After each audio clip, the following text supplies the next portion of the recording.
இன்று நாம் பார்க்கும் உவமை அறுவடைக்கு ஏற்ற பருவகாலம். மத்தேயு 4:26 முதல் 29 வரை. இந்த உவமை கர்த்தராகிய இயேசு கிறிஸ்துவால் தேவ ராஜ்யத்தின் வளர்ச்சியை விளக்க கூறப்பட்டது. இது விவசாயத்தை மையமாக வைத்து ஆவிக்குரிய வளர்ச்சியையும் இறுதி அறுவடையையும் விளக்குகிறது. 1. விதைப்பவனின் பொறுப்பு. வசனம் 26. தேவராஜ்யமானது ஒரு மனுஷன் நிலத்தில் விதையை விதைப்பது. விதைப்பு என்பது தேவனுடைய வார்த்தையை அறிவிப்பதை குறிக்கிறது. இதில் மனிதனின் பங்கு விதையை விதைப்பது மட்டுமே நமது வேலை.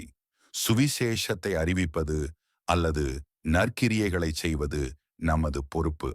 விதைத்தவன் நிலத்தின் மீது நம்பிக்கை வைத்து விதையை போடுகிறான்.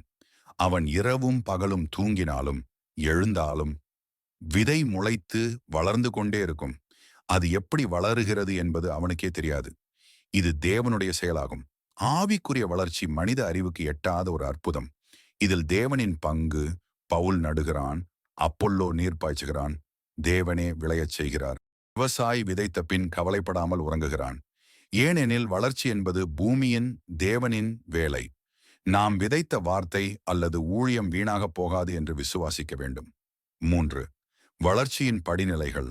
வசனம் 28. பூமியானது தானாகவே முதலாவது பயிரையும் பின்பு கதிரையும் அதன் பின்பு கதிரிலே நிறைந்த தானியத்தையும் விளைவிக்கும். வளர்ச்சி ஒரே நாளில் நடப்பதில்லை, அது படிப்படியாக நிகழ்கிறது. பயிர் ஆரம்ப கால விசுவாசம். இது மென்மையானது, ஆனால் உயிர் உள்ளது. கதிர் வளர்ச்சியின் அடுத்த கட்டம். சோதனைகளை தாங்கி நிற்கும் நிலை. நிறைந்த தானியம் ஆவிக்குரிய முதிர்ச்சி, கனி கொடுக்கும் பருவம். இதில் நாம் கற்கும் பாடம் ஆவிக்குரிய வாழ்க்கையில் பொறுமை அவசியம். புதிதாக ரட்சிக்கப்பட்டவர்களிடம் உடனடியாக முதிர்ச்சியை எதிர்பார்க்க முடியாது. 4ஆம் அறுவடையின் காலம். வசனம் 29. பயிர் விளைந்து அறுப்பு காலம் வந்தவுடனே அறுக்கிறதற்கு ஆட்களை அனுப்புகிறான் என்றார். இதுவே இறுதி நிலை. கனி முதிர்ந்தவுடன் அறுவடை தொடங்குகிறது. காய் அல்லது பிஞ்சு உடனே அறுக்கப்படுவதில்லை. கனி முதிர்ந்த பிறகே அறுவடை நடக்கும்.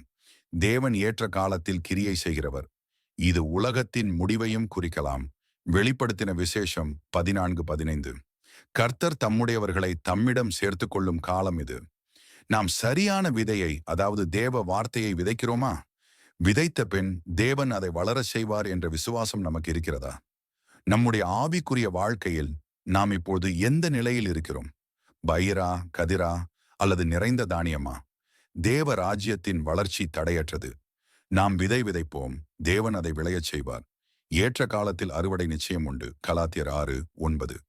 கர்த்தர் இந்த வார்த்தைகளை ஆசீர்வதிப்பாராக. ஆமேன்.